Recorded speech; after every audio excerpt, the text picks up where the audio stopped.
दोस्तों, क्या देश के गृह मंत्री अमित शाह की कुर्सी सचमुच खतरे में पड़ चुकी है?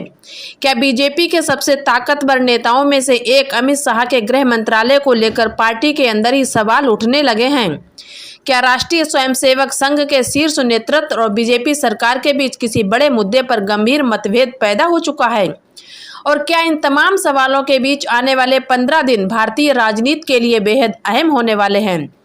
क्योंकि पिछले कुछ समय से एक के बाद ऐसी राजनीतिक चर्चाएं सामने आ रही जिन्हें अगर एक साथ रखकर देखा जाए तो सवाल बहुत बड़ा बन जाता है।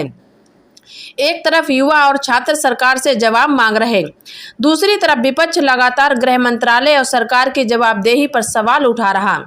और इसी बीच संघ को लेकर ऐसी चर्चाएं सामने आ रही हैं। संगठन सरकार की रणनीति खासकर युवाओं और आंदोलनों से निपटने के तरीके से पूरी तरह संतुष्ट नहीं है। अब सवाल ये है कि क्या ये सिर्फ विपक्ष का बनाया हुआ नैरेटिव है? क्या ये सोशल मीडिया पर चल रही राजनीतिक अटकल है, या फिर बीजेपी और संघ के बीच सचमुच कोई ऐसी खटास पैदा हो चुकी है जिसके असर से आने वाले दिनों में सरकार के भीतर बड़ा बदलाव दिखाई दे सकता है? और सबसे बड़ा सवाल, क्या अमित शाह का गृह मंत्रालय बदला जा सकता है? क्या उनका इस्तीफा संभव है, या फिर इस पूरी कहानी सिर्फ राजनीतिक दबाव बनाने की कोशिश है? आज की इस पूरी रिपोर्ट में हम किसी एक वायरल दावे को सच मानकर नहीं चलेंगे। हम एक एक सवाल को खोलेंगे। कहाँ दावा है, कहाँ तथ्य है, कहाँ राजनीतिक बयान है, और कहाँ से शुरू होती है वो अटकल जिसने दिल्ली के सत्ता गलियारों में हलचल पैदा कर दी। क्योंकि राजनीति में कभी कभी असली कहानी उस बयान में नहीं होती जो नेता मंच से देता है। असली कहानी उस सवाल में छिपी होती है, उस बयान के बाद कौन चुप हो गया। नमस्कार दोस्तों, आज की रिपोर्ट बेहद महत्वपूर्ण है क्योंकि कहानी सिर्फ अमित शाह की नहीं है, कहानी सिर्फ बीजेपी की नहीं है, कहानी सिर्फ संघ की भी नहीं है। कहानी उस राजनीति समीकरण की है जिसने पिछले कई वर्षों से भारतीय राजनीति की दिशा तय करने में महत्वपूर्ण भूमिका निभाई।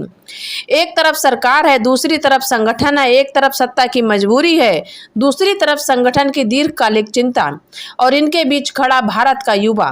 वही युवा जो नौकरी चाहता है, वही युवा जो परीक्षा चाहता है, वही युवा जो निष्पक्ष भर्ती चाहता है, और वही युवा जो शिक्षा चाहता है।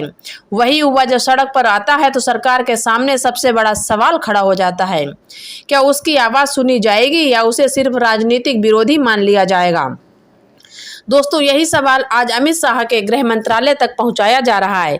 लेकिन यहाँ एक जरूरी सावधानी, अमित शाह के इस्तीफे या गृह मंत्रालय छीने जाने की किसी भी बात को अब तक आधिकारिक फैसला नहीं माना जा सकता जब तक प्रधानमंत्री, सरकार, बीजेपी या संबंधित अधिकारी स्रोत इनकी पुष्टि न करें। इसलिए आज की रिपोर्ट का उद्देश्य किसी अपुष्ट खबर को अंतिम सत्य बनाना नहीं है। यहाँ हम चर्चा करेंगे किस राजनीतिक संदर्भ में हुई, किसे इससे फायदा हो सकता है, और अगर वास्तव में बीजेपी तथा संघ के बीच कोई रणनीतिक मतभेद है तो उसका असर सरकार पर किस तरह पड़ सकता है। दोस्तों, अमित शाह भारत सरकार के सबसे महत्वपूर्ण मंत्रियों में से एक हैं। गृह मंत्रालय को केंद्र सरकार के सबसे शक्तिशाली मंत्रियों में गिना जाता है। आंतरिक सुरक्षा, केंद्रीय सुरक्षा, केंद्र राज्य संबंधों से जुड़े महत्वपूर्ण विषय, जम्मू कश्मीर से संबंधित नीतियां, आतंकवाद और आंतरिक सुरक्षा, केंद्रीय जांच एजेंसियों से जुड़े कई संवेदनशील प्रशासनिक मुद्दे, इन सब की वजह से गृह मंत्रालय की राजनीतिक ताकत बेहद महत्वपूर्ण है। इसलिए जब किसी गृह मंत्री को लेकर यह सवाल उठता है कि उनकी जिम्मेदारी बदली जा सकती है तो यह सामान्य कैबिनेट फेरबदल की खबर नहीं रहती, यह सत्ता के भीतर शक्ति संतुलन का सवाल बन जाती।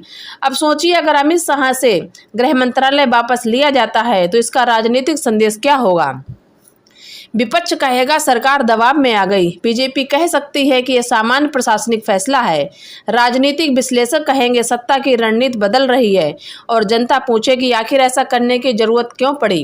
यानी एक मंत्रालय का बदलाव भी राष्ट्रीय राजनीतिक बहस बन सकता है। अब आते हैं संघ पर।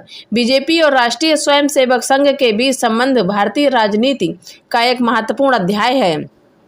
संघ एक सामाजिक सांस्कृतिक संगठन है, बीजेपी एक राजनीतिक दल। दोनों की भूमिगत भूमिकाएं अलग हैं, लेकिन बीजेपी के वैचारिक और संगठनात्मक विकास में संघ की ऐतिहासिक भूमिका को नजरअंदाज नहीं किया जा सकता। इसलिए जब संघ का शीर्ष नेतृत्व किसी राजनीतिक या सामाजिक मुद्दे पर अपनी चिंता व्यक्त करता है तो बीजेपी के भीतर और बाहर दोनों जगह उसकी व्याख्या शुरू हो जाती। लेकिन यहाँ भी सावधानी जरूरी है। किसी नेता का सरकार की किसी नीति पर सवाल उठाना कहना अपने आप में सरकार के खिलाफ विद्रोह नहीं होता। किसी मुद्दे पर असहमति होना, सरकार बदलने की मांग करना दो अलग बातें हैं। इसलिए अगर संघ युवाओं के मुद्दे पर सरकार से संवाद की अपेक्षा रखता है तो इसे सीधे अमित शाह के खिलाफ कार्रवाई की मांग मान लेना जल्दबाजी होगी। लेकिन अगर ऐसी असहमति लगातार बढ़ती जाए, अगर अलग अलग मंचों पर वही मुद्दे बार बार उठने लगे और अगर उसके बाद सरकार अपनी रणनीति बदलने लगे, तब राजनीतिक संकेत जरूर गंभीर हो जाते हैं। भारत में युवा आबादी बहुत बड़ी है, लेकिन युवा सिर्फ संख्या नहीं है, युवा राजनीति को प्रभावित करने वाली शक्ति है। आज का युवा इंटरनेट पर है, वो सरकारी आंकड़े देख सकता है, विपक्ष का वीडियो देख सकता है, वो किसी आंदोलन का लाइव प्रसारण देख सकता है, वो किसी मंत्री का बयान उसी दिन सुन सकता है और सबसे महत्वपूर्ण, वो सरकार से सवाल सीधे पूछ सकता है। यही कारण है कि युवाओं का आंदोलन आज सिर्फ सड़क तक सीमित नहीं रहता, वो सोशल मीडिया पर फैलता है, फिर राजनीतिक दल उसे उठाते हैं, फिर टीवी चैनल उसे बहस बनाते हैं और कुछ ही समय में वो राष्ट्रीय राजनीतिक मुद्दा बन जाता है। सरकार के लिए सबसे कठिन परिस्थिति तब बनती है जब आंदोलन का मुद्दा किसी राजनीतिक दल से नहीं बल्कि व्यापक सामाजिक असंतोष से जुड़ाई देता हो। युवा राजनीति के केंद्र में दो मुद्दे हमेशा रहे, रोजगार और शिक्षा। अगर किसी छात्र को परीक्षा देने में महीनों या वर्षों का इंतजार करना पड़े, अगर भर्ती प्रक्रिया हो, अगर परीक्षा को लेकर विवाद हो, अगर परिणाम पर सवाल उठे, अगर चयन प्रक्रिया पर भरोसा कम हो, तो युवा में निराश पैदा होती है। ये निराश जब लगातार बढ़ती है तो राजनीतिक असंतोष में बदल सकती है। यही सरकार की असली चुनौती शुरू होती है, क्योंकि सिर्फ ये कहना पर्याप्त नहीं कि विपक्ष आंदोलन करवा रहा, सरकार को ये भी देखना पड़ता है कि आंदोलन की मूल वजह क्या है। अगर वजह वास्तविक है तो उसका समाधान करना जरूरी है। अब सबसे संवेदनशील मुद्दा पर बात करते हैं। अगर युवा सड़क पर प्रदर्शन कर रहे हैं तो सरकार क्या करे? सरकार का पहला दायित्व है कानून व्यवस्था बनाए रखना, लेकिन लोकतंत्र में शांतिपूर्ण विरोध भी एक महत्वपूर्ण अधिकार है, इसलिए दोनों के बीच संतुलन जरूरी है। अगर प्रदर्शन शांतिपूर्ण है तो संवाद होना चाहिए, अगर हिंसा होती है तो कानून लागू होना चाहिए।